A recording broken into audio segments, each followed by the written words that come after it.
Dear students, today we are going to study about 19th century Renaissance in India. So if you look at the term the Renaissance, so what it is indicates, or what is the meaning of the term Renaissance? According to Webster Dictionary, it described that the Renaissance means revival or rebirth. According to the Webster famous dictionary, it explained that the Renaissance means revival or rebirth. So what this Renaissance reflects, or what is the so what is the importance of the Renaissance? Where it was emerged? Like if you look at the world history, especially history of Europe, the Renaissance it was occurred mainly in Europe during the period of 14th to 16th century. There was a revival of art, there was a revival of literature, there was a revival of the learning. So it was occurred during the period of 14th century to 16th century, especially in Europe. Okay, so this the Renaissance period, or it is when there is a space for the new growth and the development activities, they are known as the Renaissance. So in that aspect, we are going to apply it towards our Indian context. Okay, so if you look at the terminology, the Renaissance basically it was derived from a Latin term. It consists of two important Latin words, re plus nasi, which means again plus to be born. Okay, it's an important meaning of this Renaissance. It involved digging down to the old and bringing it to the surface again. So that is the inner meaning of the Renaissance. So what is the meaning of the nature of Indian Renaissance? Okay, so while you're talking about Renaissance, always mainly indicates the history of Europe. But here, so we are using so some of the historians they are not they are having a different kind of opinion about why we should use this concept of Renaissance in India or Indian context. But in certain cases, we can use or we can apply these the concept of Renaissance in Indian history. The nature of Indian Renaissance. The socio-intellectual revolution took place during the period of 19th century in the field of philosophy, in the field of literature, in the field of science, in the field of politics, in the field of social reforms. So that's why these, especially during the 19th century in India, it was known as Indian Renaissance or Renaissance in India.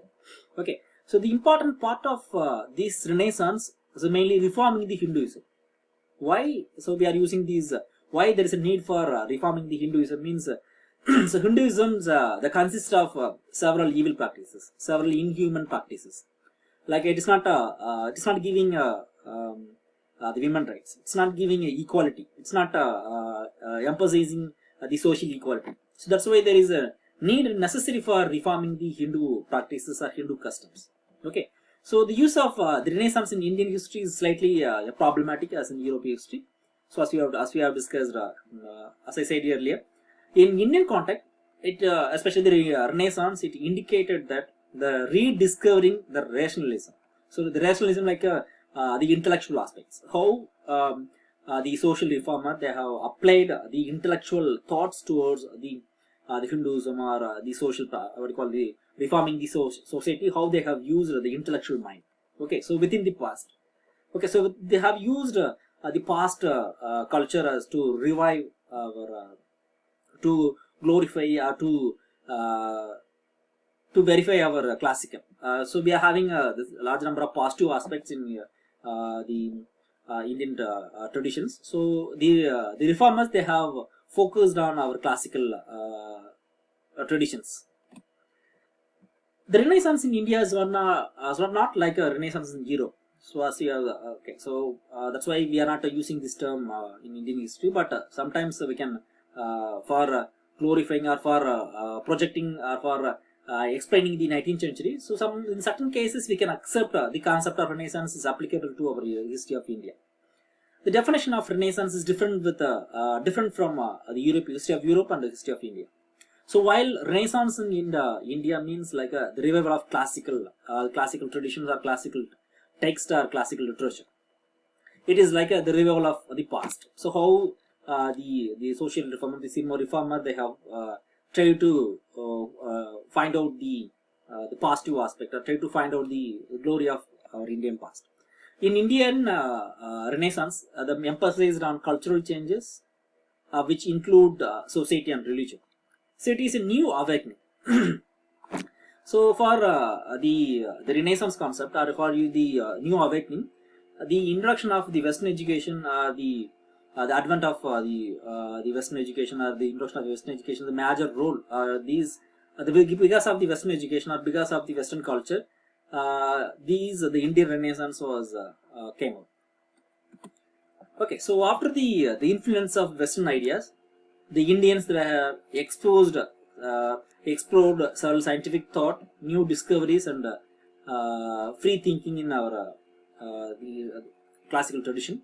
The Indian classical literature were translated, and the classical thinking was revived by the Europeans. The reform movements paved the way for the national regeneration.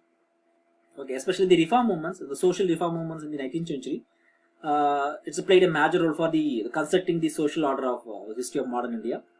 As per the view of Jawaharlal Sarkar, the Indian Renaissance created intellectual awakening in the field of literature, in the field of education, it reformed the Indian society and religion. Okay, as per the view of Sadhanath Sarkar.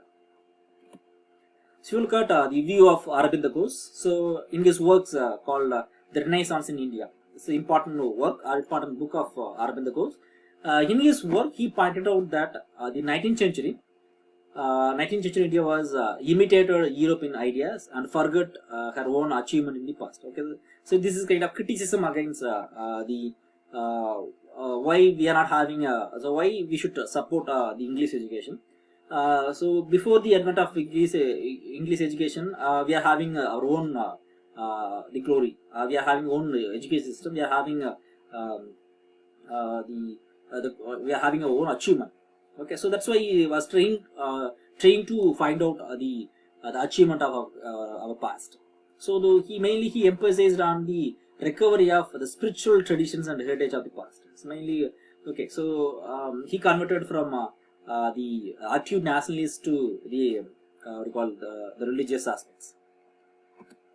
The impact of British rule and Indian Renaissance. How the British rule played a major role for the Indian Renaissance. The British imperialism helped the process of the unification of the country. The entire country it was under the control of the single administration. Therefore, all the Indians they were united with a single banner. Then they have introduced a uniform the system of the law and government. The introduction of modern method of communication and transport. These are the modern communication and the law and order. It was promoted the growth of nationalism. According to K.M. Panikkar, the English education united all the Indians in a single language. But if you look at the printing press helped the publication of large number of books, which facilitated the task of education among the people. But if you look at all the aspects like the introduction of the administration, what you call the introduction of the Western education, the introduction of the modern method of communication. So it's not how implemented for the growth of our India, but they have it was implemented or it was introduced for the development of their own region. Okay, that's why. As per the view of the British historian perspective, or if you look at the positive aspect of Britishes, we can use this concept as a positive aspect. Okay, so we are talking about the real nature of the Britishes was totally different. The impact of British rule and the Indian Renaissance. So the railways, road, it was built by Britishes, but the development of transport and communication became more important factors for the growth of unified national economy. But it is not okay. So this is for this is for the positive. While you are talking about the Renaissance or social religious reform movement. So this is giving some kind of positive aspects towards the development of the concept of intellectual thought or intellectual thinking among the social reformers. The transport facilities made possible and the mass migration of the people from one place to another place for the settlement. Okay, so they have used these facilities for the migration, these facilities for the to get new employment opportunities to improve their life with the economically. Okay, so the role of Indologists and Indian Renaissance. Okay, Indiologists, who are Indologists? Those who are studying about India's past or Indian traditions and culture, they were known as Indologists. The establishment of Asiatic Society of Bengal on 15th January 1784, it was established by William Jones. Why this society was established?